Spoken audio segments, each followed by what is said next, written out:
So we're going to talk about Burning Chair today. Yes, here we are. Okay. We're gonna get to drink some whiskey. Yep. Yes. Yeah. Okay. Now this is a little weird today though. It's not one of our normal bottle cracks, right? Yep. Correct. Okay, because we're doing not one. Yep. We're not even doing two. Yep. We're doing 3 different bottles of Burning Chair. Yep. Now why, Adam? Why are we doing 3 different bottles? Well, so part of this is like my origin story, and I actually haven't done all of the research. I don't know the whole story on it quite yet. But this is the bourbon that was like one of the very first ones I had where I was like, oh, I actually don't hate this. And, I don't just think it tastes like burning and blindness. Oh, nice. Like, I think it actually tastes good. And so I got into it a little bit, and I got a little bit of like FOMO because I was like, oh no, this is actually a scarce thing. It's a limited thing. I got to get it all and I'll figure it out later. And so I went out and I started shopping to try to buy up the bottles I could find because by the time I discovered it, I couldn't get it anyway. Oh, yeah. Right. And so then I've been slowly backing my way into understanding how this whole, like how it was created as a flavor and an expression. I'm sorry from our last time you taught me that. And so I still need to do a bunch of the research on it, but I can tell you what I do know about it today. Sweet. So there's a place down the road from us. It's a local farm to market or farm to table type place called Jack Allen's. Yeah. They were doing a bourbon month when we first moved here. Oh, cool. And in hindsight, now I also know there's an actual bourbon week that happens in Kentucky. And so I'm guessing it was all tied together because I didn't really mark it on my calendar, but I think they were roughly around the same time. Sure, that makes sense. And so this was one of the very first, like they had, I want to say they had like 20 or 30 different bottles on their menu. And this was one of the ones that was like approachable in price, but also this was recommended by the bartender anyway. And so I was like, okay, cool. I'll check it out. And I tried it, and it was awesome, right? I've never been a huge drinker. And so, I only had like one that night, and then I went back like a couple days later and it was already sold out, and it was like the 3rd day of bourbon month. And they're like, yeah, sorry, we can't get any more. So like, that's that's definitely gone. an experience that we've all had, right? Yeah. Like you're like, oh, this is fantastic. And you can't get it anymore. Yep. 3 days ago, before you knew about it, though, it was on the store shelves, anywhere you went, but not today. Well, and so like at the time I didn't, I totally forgot about it. And then like years later, I somehow came across the name. I don't remember if it was one of those just weird like shower thought things where it's like, like I found it. But I did like wind up tracking it down. Erin comes running because she just hears you scream "burning chair" from another room, middle of the shower. Yep. Like, what's happening? Yep, exactly. And I think part of it is also I confused it with another bourbon where I kind of had a mashup of the name for a while, which is why I couldn't find either one. Called it like Burning Craig. Yeah, well, no. So the other one is there's a local distillery called Treaty Oak, and they had one called Ghost Hill. And I kept calling it Ghost Chair, I think is what I kept thinking of it as. It's actually not a bad name for whiskey. Yeah, exactly. All right, let it be known, if you and I ever open a distillery, Yep. our first expression will be released as Yeah. Ghost Chair. Yeah, exactly. And then the other one would be a Burning Hill, I guess would be the other mashup version, right? Burning Treaty, that doesn't sound nope, good. That's not good. So anyway. I'm not going to do that one. So like I went and I tracked down a couple bottles and I bought them. And it turned out it was only like, at the time it was only like $40 or $50 a bottle. Like it's not crazy. Yeah, MSRP expensive. on these is $50. Yeah, exactly. And so it's like totally like super approachable, which was great as an entry point for me. It's also like 88%. So like this version is 88%. And this is an 88 proof, 44% ABV. Yes. My bad. No worries. Thank you. But yeah, so 80 proof or 80% be an entirely different story, and I probably couldn't like actually speak right now. It would be. I mean, I would be really impressed with how much of this bottle is gone if this was in fact 88% ABV. Yeah. So doing some of the research, my understanding is this is actually done by Savage and Cook, and I haven't like been able to.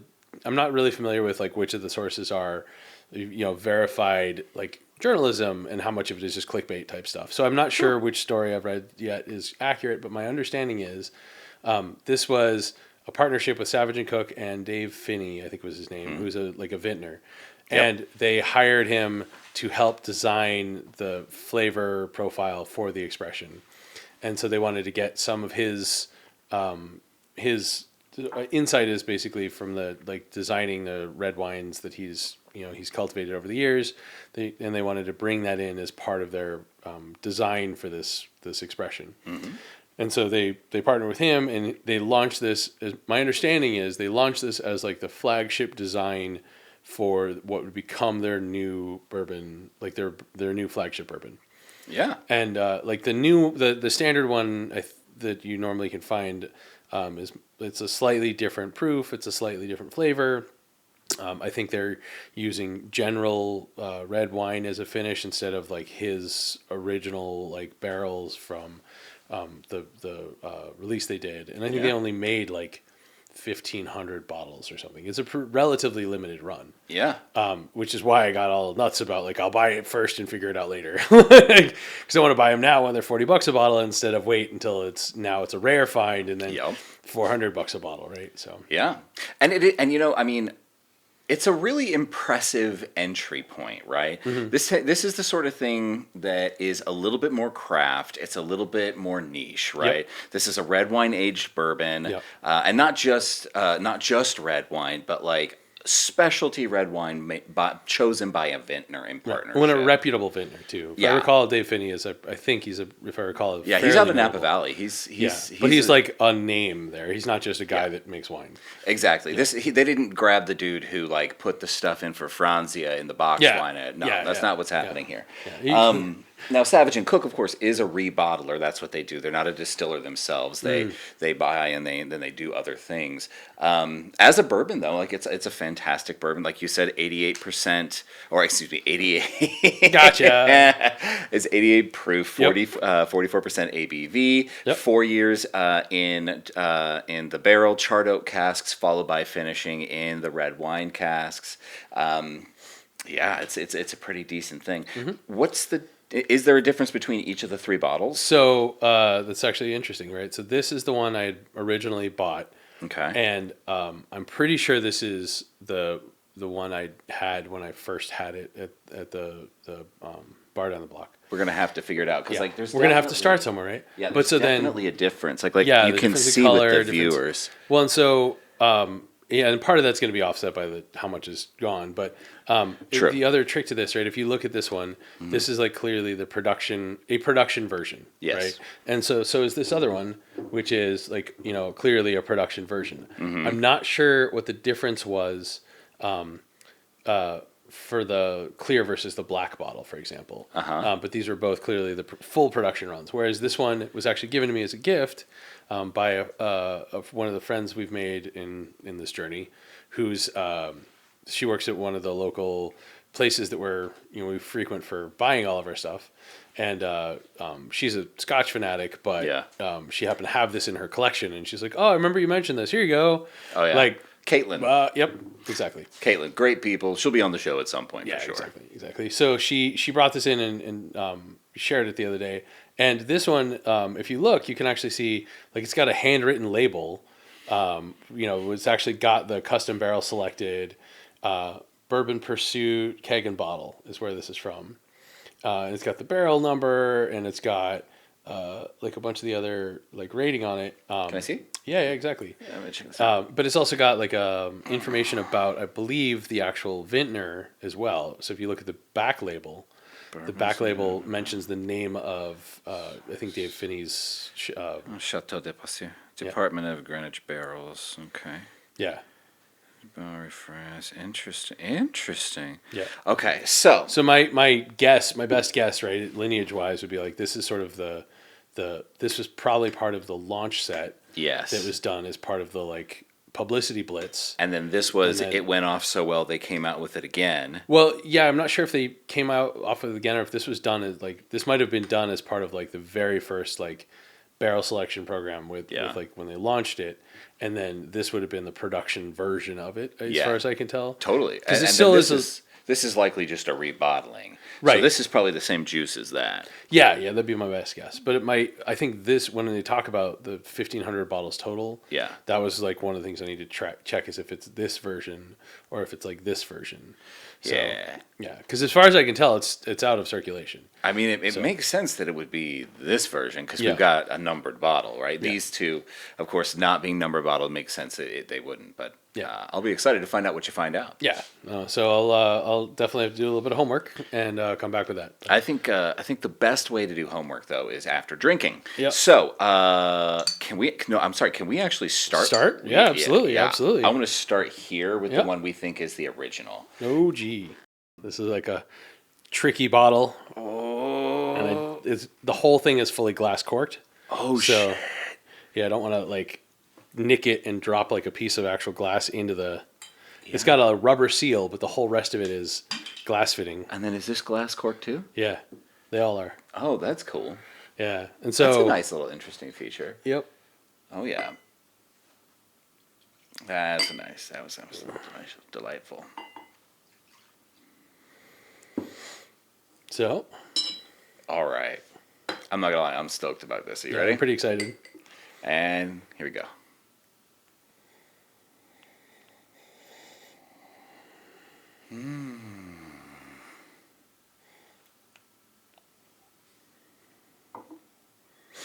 Mm-hmm.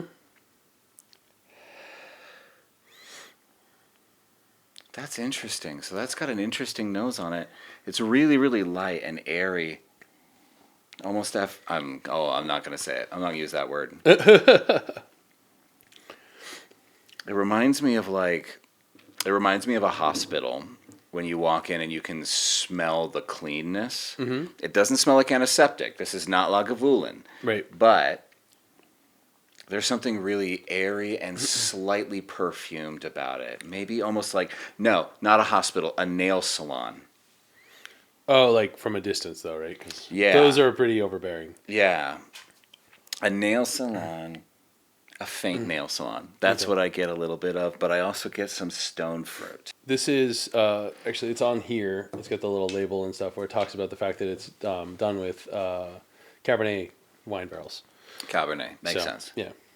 So that'll give you kind of the fruitish, like sort of more like full bloom, like palate. So yeah, it's definitely got that dark fruit, right? Yep. Right, like I think of plums, and I think of like dark grapes that are ripening, and that sort of stuff. Yeah, Cabernet is a little bit heavy for wine, if I recall. I'm not a wine fanatic, but it's one of the ones that I've kind of categorized as like it's not a. It's definitely a wine. Yeah. Well, it's not a heavy wine, but it's also not a light fruity like Chablis or whatever. It's definitely like a sort of a fuller profile wine. Mm-hmm. But yeah, so like this is this is definitely sort of a taste that comes with memories, right? Like this was right when we were fresh here. It was a very cool experience. I'm like, I'm going to try this. I'm going to try to learn about some of this bourbon stuff. This is great, and we're better than Texas. Yeah, right. And then like it actually was a great first pick, and it really did like kind of kick me into the passion of like I like this. I like it a lot. Yeah. So. Okay, so I just tasted it, and this is really interesting.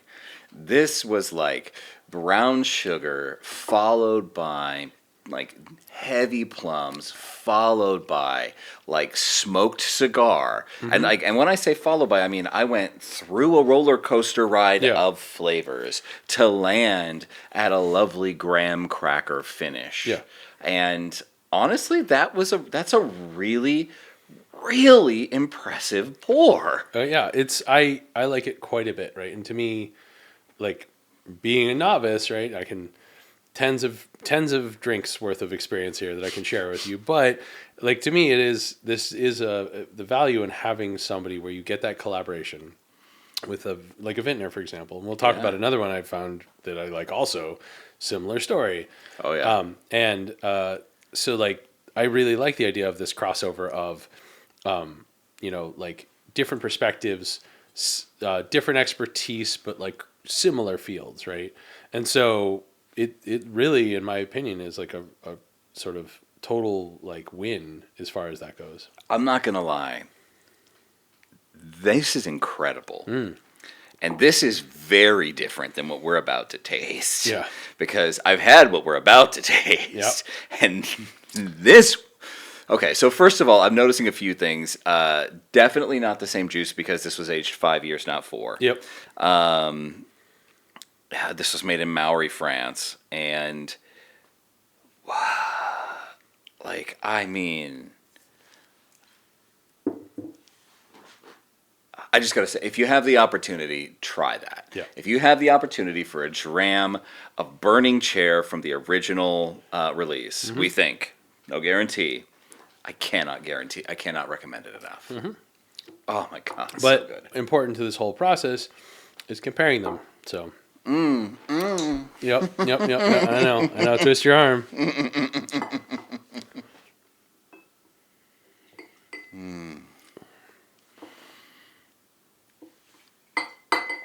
Oh man. Even the harshness of it is so smooth. Yeah. Yeah, they're like that chest burn you get on like the stuff where you're like, this fine, this will get me through. Like a nice high rye bourbon or something. Yeah, this is like, it starts there and it just warms up. It doesn't burn out. Yeah. So. It's just like sweetness all over my tongue. And I'm especially sensitive to sweet right now because I've been on the keto diet for a while, as you know. Yep. Yeah, exactly. All right. Let's nose this one. Okay. Yeah, apologies for not cleaning the glass first. It's close enough, in my opinion. We can that'll be reuse. Right. Don't get me wrong. I'm all for rinsing, but not today. See, this is a much lighter nose. This, like, even the last one was light, but this one is even lighter. I mean, I go straight to the graham cracker, though. Yep. Straight to the graham cracker. I don't get any of the perfumed, like, cleanliness. None of the airy feel. Graham cracker over a little bit of brown sugar. That's what I get from that on the nose. Yep. Much simpler. Yeah. I mean, it still tells, I would say it still tells the same story, but it's way less detailed. Like it still sort of has the similar notes, but it's way less profound. I'm gonna disagree, man. Yeah? Yeah. I think when they went to these bottlings, I think they screwed the pooch. Yeah. I think they cut the pig. I'm gonna just say, like, this is an okay bourbon. Yep. This is not bad. Yeah. That is a $50 bourbon. You can pick it up. You can make good drinks with it, and it's tasty. Yep. And yeah, like I'm getting some interesting stuff on the finish. I get a little bit of like a kind of like a little pine, maybe a little bit of cedar or something, right? I get some interesting stuff in there, but it is not the same as this. Yeah. This is a perfect example of why just because you like Glenmorangie Quinta Ruban today doesn't mean you're going to like Glenmorangie Quinta Ruban in a year. Yeah. Well, I mean, it's fundamentally, right? Like any two barrels aren't going to be the same. Yes. Never mind two versions or two batches or whatever, right? Exactly. And we'll get into that in a later episode. But it's more like, so they'll mix 30,000 barrels together, and they'll get what they released that year for their Johnny Walker Black. Right. And so those 30,000 barrels will taste the same because that's one mix. Yeah. But next year, they make another 30,000 barrels. Yeah. And so those two don't taste the same. Right. And like, I can honestly say, I'm just going to throw this out there, listeners. If you can find Burning Chair with a written label from the original release, we think, for $50 and MSRP, buy it. Yeah. Buy it hands down, anytime, every day. Man, I'd buy that bottle at $100. I'm not even gonna lie; it's so good, and I'm cheap. I don't spend money on whiskey. I'm cheap. Yep. But that is a fiercely good bottle for sure. It was an incredible pour. I'm so glad that was one of your first introductions to whiskey. Makes so much sense how you got to stick around. Yeah, first one's free, right? That's right. That's always the way it is. Quite literally, this was my first one, and this was free. So. Sure, not together. No, it's the first one you tried, and then a friend gave it to you for free. Exactly.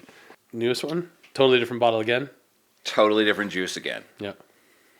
And much closer to the original, actually.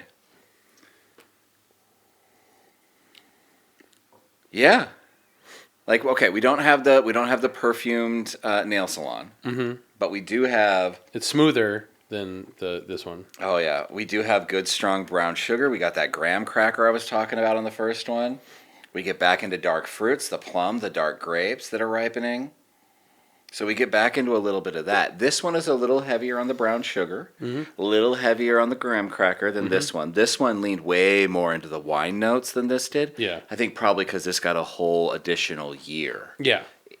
Yeah. Well, depending on, like, this was an extra year of aging, but actually we don't have specs right now on how long they were finished as well, right?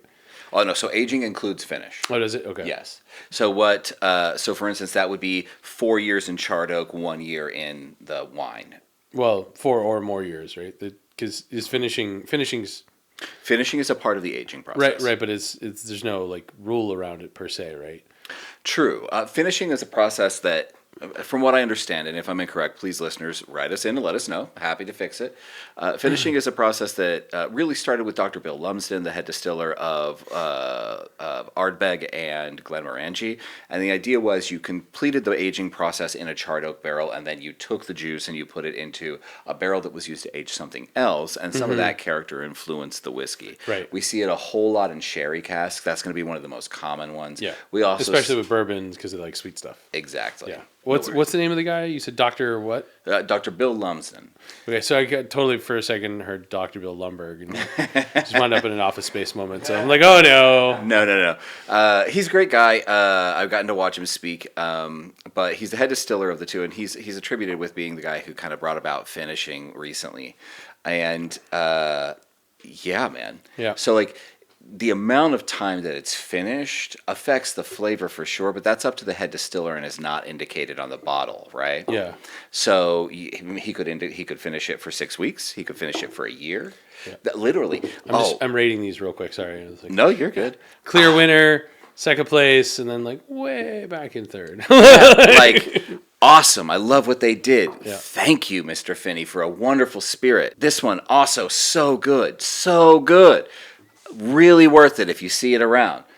I don't know who was working the distillery, but they got too much of the heads. They didn't get enough of the hearts, and it's all right. We all get better with time. Honestly, I think if you started here, it'd be fine. You'd be like, yeah, that's fine. But like, exactly. I think having started here, you're like, oh yeah, because it goes from fine to like, oh, I know it could have been better, right?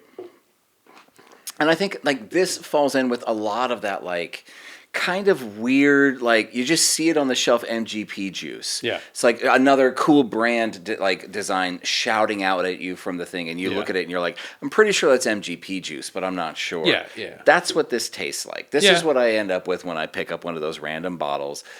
Most of the time. Not always. Sometimes you find that gem. Yep. There's Aladdin, diamond in the rough stuff out there, but either way, this was delicious. I would like another pour of the original. Okay. A half ounce, please. All right. Tight. There we go. That's what she said. No, I guess he said. All right. Had a little half ounce. A little more of a half ounce. All right. A Texas half ounce. Everything's bigger here. The Texas toast. A toast. A Texas toast. Yeah. I'm still on the old one, so I'm gonna cheers To you. to the bond. To the bond.